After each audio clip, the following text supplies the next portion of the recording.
Hello friends, स्वागत है एक बार फिर से आपका हमारे यूट्यूब चैनल पर।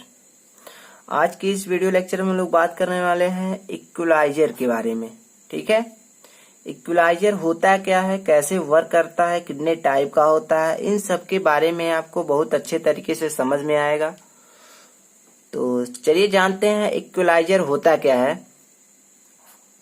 जब कोई सिग्नल किसी इलेक्ट्रिक सर्किट से पास होता है, ठीक है, जब कोई सिग्नल होता है और कोई इलेक्ट्रिकल सर्किट से जब पास होता है तो क्या होता है, उसके एम्पलीट्यूड या वह फेज में डिस्टॉर्शन हो सकता है। ठीक है, जो उसका आउटपुट मिलेगा उसमें क्या होगा कि उसका जो एम्पलीट्यूड होगा या फेज होगा उसमें डिस्टॉर्शन हो सकता है। अतः इसी डिस्टॉर्शन को समाप्त करने के लिए जो नेटवर्क ओरिजिनल सर्किट में इंसर्ट किया जाता है, ठीक है, तो मान लेते हैं कि जो डिस्टॉर्शन आता है उसको समाप्त करने के लिए जो भी नेटवर्क ओरिजिनल सर्किट में हम लोग इंसर्ट करते हैं, ओरिजिनल सर्किट में हम लोग कनेक्ट करते हैं जो भी नेटवर्क, उसको इक्वलाइजर बोलते हैं। ठीक है, तो इक्वलाइजर क्या होता है, जब कोई भी इलेक्ट्रिकल सर्किट से कोई सिग्नल पास होता है, ठीक है, तो उसके एम्पलीट्यूड व फेज में डिस्टॉर्शन हो सकता है। इसी डिस्टॉर्शन को समाप्त करने के लिए जो भी नेटवर्क हम लोग ओरिजिनल सिग्नल में कनेक्ट करेंगे या इंसर्ट करेंगे, इसको बोलते हैं इक्वलाइजर। मान लेते हैं यह कोई इलेक्ट्रिकल सर्किट है, ठीक है, यहां से दे रहे हैं इनपुट सिग्नल, यहां से मिल रहा है आउटपुट सिग्नल। तो यहाँ पे जो आउटपुट मिल रहा है हो सकता है कि इसके एम्पलीट्यूड में या फेज में कुछ डिस्टॉर्शन हो। तो इस डिस्टॉर्शन को समाप्त करने के लिए जो यहाँ पे इलेक्ट्रिकल सर्किट है, ठीक है, उसमें हम लोग एक नेटवर्क को कनेक्ट करते हैं। मान लेते हैं इस नेटवर्क यहाँ पे कनेक्ट कर रहे हैं, इसी को बोलते हैं इक्वलाइजर। ठीक है,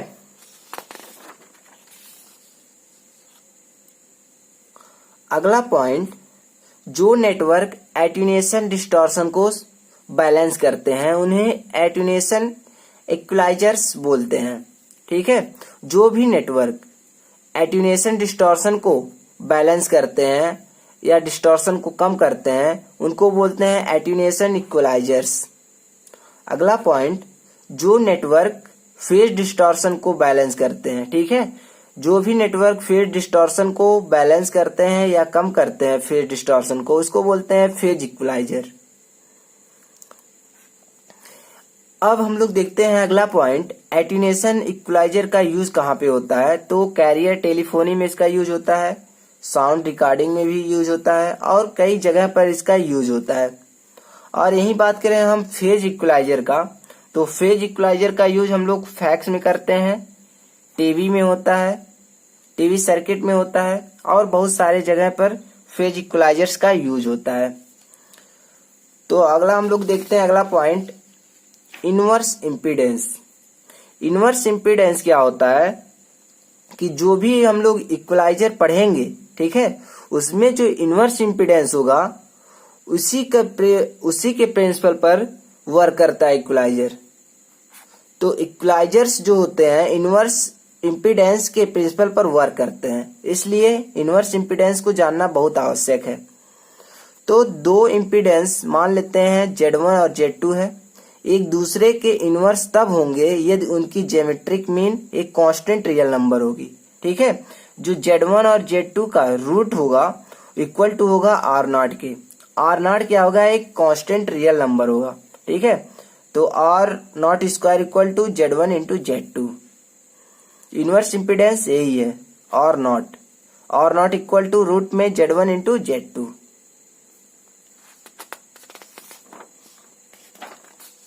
अब हम लोग देखने वाले हैं इक्वलाइजर का जो टाइप होता है वह, पहला टाइप होगा इसका सीरीज इक्वलाइजर्स और दूसरा टाइप होगा इसका शंट इक्वलाइजर्स या पैरेलल इक्वलाइजर्स। तो पहला इसमें हम लोग देखते हैं सीरीज इक्वलाइजर क्या होता है। इसका सर्किट डायग्राम कुछ इस तरह से होता है।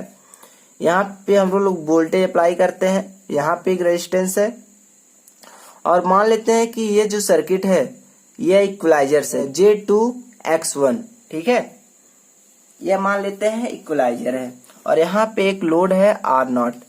यहाँ का जो रेजिस्टेंस है R0 यही लोड रेजिस्टेंस है के इक्वल है R0 के। तो कुछ इस तरह से होता है सीरीज इक्वलाइजर्स का सर्किट। तो इसका डेरिवेशन करते हैं। If equaliser is not used, मान लेते हैं इक्वलाइजर है, जब इसका यूज नहीं करते हैं, ठीक है, मान लेते हैं इसका यूज नहीं होता है, तो इस तरह से कुछ सर्किट होता है। तो जो इसमें करंट फ्लो होगा वो कितना होगा, तो I equal to V upon 2R0। तो यहाँ का जो वोल्टेज है V अपान 2 रेजिस्टेंस है, तो इसलिए 2R0 हो जाएगा। और जब इक्वलाइजर कनेक्ट नहीं है तो जो लोड है उसमें जो टोटल पावर ट्रांसमिट होगा वो कितना होगा, जब इक्वलाइजर कनेक्ट नहीं है तो P2 equal to I square R0, क्योंकि यहाँ पे इक्वलाइजर अभी कनेक्ट नहीं है। यह मैक्सिमम पावर है जो लोड को ट्रांसफर होगा।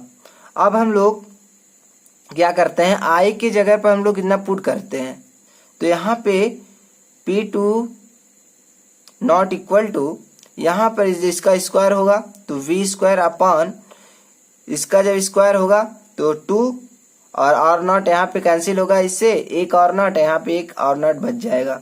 तो टोटल पावर कितना ट्रांसमिट होगा, V स्क्वायर अपान 4R0, जब इक्वलाइजर का यूज हम लोग नहीं करते हैं। अब हम लोग देखते हैं कि जब हम लोग इसका यूज कर देंगे, जब इक्वलाइजर का यूज यहाँ पे हम लोग कर देते हैं तो इसका डेरिवेशन कितना आता है। यदि equaliser is connected, if equaliser है जो है वो कनेक्ट किया गया है, तो I इक्वल टू कितना आएगा, V अपान 2R0 आएगा ही, साथ में जो इक्वलाइजर जुड़ा हुआ है उसका भी आ जाएगा J2X1। तो यहाँ से I इक्वल टू आ जाएगा V अपान 2 कॉमन हो जाएगा यहाँ से R0 प्लस JX1, ठीक है। अब हम लोग देखते हैं जब इक्वलाइजर कनेक्ट है तो टोटल पावर कितना ट्रांसमिट होगा, तो जो आउटपुट पावर आएगा P0 इक्वल टू मॉड में I स्क्वायर इंटू R0। यहाँ पे जब I स्क्वायर के स्थान पे इतना पुट करेंगे पूरा, तो V अपान 2 रूट में R square plus X1 square का होल स्क्वायर इंटू R0। यहाँ पे जब इसका स्क्वायर होगा तो V स्क्वायर R0 अपान 2 का स्क्वायर 4 हो जाएगा, इसका जब स्क्वायर करेंगे तो रूट हट जाएगा, कैंसिल हो जाएगा, तो R0 square plus X1 square, इतना हो जाएगा टोटल पावर, ठीक है। तो मान लेते हैं एक नंबर है N, तो N इक्वल टू जब इक्वलाइजर सर्किट नहीं यूज किए हैं उसका पावर अपान जब इक्वलाइजर सर्किट यूज कर लेते हैं उसका पावर, इन दोनों का रेशियो N होता है, ठीक है। तो जो P2 है उसका जो वैल्यू आया था पीछे V स्क्वायर अपान 4R0 आया था, और यहाँ पे जो आया था P0 की वैल्यू वो V स्क्वायर अपान R0 आया था, V square upon R0, V square R0 अपान 4 R0 square plus X1 square. अब इसको जो हम लोग सिंप्लीफाई करेंगे तो इक्वल टू आएगा 1 plus X1 square upon R0 square. यहाँ से जब इसको कैलकुलेट करेंगे इधर करके, ठीक है, तो इसको N के साइड में भेजेंगे तो R0 स्क्वायर इंटू N हो जाएगा, और इसका मल्टीप्लाई इसमें होगा तो R0 स्क्वायर हो जाएगा, प्लस इसका मल्टीप्लाई होगा तो X1 स्क्वायर हो जाएगा, ठीक है। यहाँ से जब हम लोग इसका वैल्यू निकालेंगे X1 की तो कुछ इतना आएगा, X1 इक्वल टू आएगा R0 रूट में N-1, ठीक है, क्योंकि इधर जब जाएगा तो माइनस होगा, ठीक है, और इसका जब रूट करेंगे तो एक स्क्वायर हट जाएगा तो इधर रूट हो जाएगा, तो X1 equal to R0 root में N-1 हो जाएगा। यह होता है सीरीज इक्वलाइजर का डेरिवेशन। अब हम लोग जो X1 यूज करिए हैं, ठीक है, उसको हम लोग देखते हैं कि कैसा रखते हैं उसको। X1 जो है इम्पीडेंस है या रिएक्टेंस है, वो कैपेसिटिव होना चाहिए या रिएक्टिव होना चाहिए। तो चूंकि R0 और N की वैल्यू पहले से ही डिफाइन होती है, ठीक है, पहले से ही नोन होती है, अतः इंक्रीजिंग फ्रीक्वेंसी के साथ डिक्रीजिंग एटेन्यूएशन चाहिए तो X1 कैपेसिटिव होना चाहिए, ठीक है। यदि बढ़ते हुए फ्रीक्वेंसी के साथ घटते हुए एटेन्यूएशन चाहिए, ठीक है, यदि फ्रीक्वेंसी बढ़ रहा है उसके साथ में एटेन्यूएशन घटना चाहिए, तो हम लोग कहा क्या यूज करेंगे, कैपेसिटिव होना चाहिए। तो जो x1 है वो कैपेसिटिव होना चाहिए। और यही हम लोग बात करें इंक्रीजिंग फ्रीक्वेंसी के साथ इंक्रीजिंग एट्यूनेशन चाहिए, तो जो x1 है वो इंडक्टिव होना चाहिए। ठीक है, जब इंक्रीजिंग फ्रीक्वेंसी के साथ डिक्रीजिंग एट्यूनेशन चाहिए तो x1 कैपेसिटिव होना चाहिए।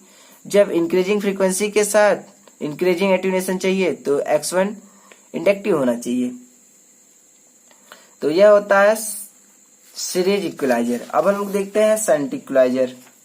तो शंट इक्विलाइजर का सर्किट डायग्राम कुछ इस तरह से होता है।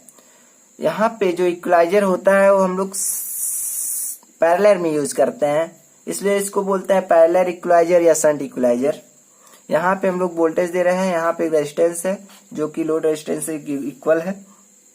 यहाँ पे जो करंट फ्लो हो रहा है I1 है और यहाँ से जो करंट फ्लो हो रहा है I2 है। अब हम लोग मान लेते हैं पहली बार कि यहाँ पे कोई भी इक्विलाइजर सर्किट अभी यूज नहीं किए हैं, विदाउट इक्विलाइजर।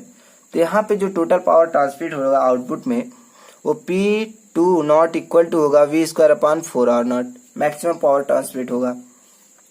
जब हम लोग इक्वलाइजर को यहाँ पे कनेक्ट कर देंगे JX2/2 को, ठीक है, तो जो पावर आएगा P2 equal to P2 not equal to V²/X2² और नॉट स्क्वायर प्लस Z2²।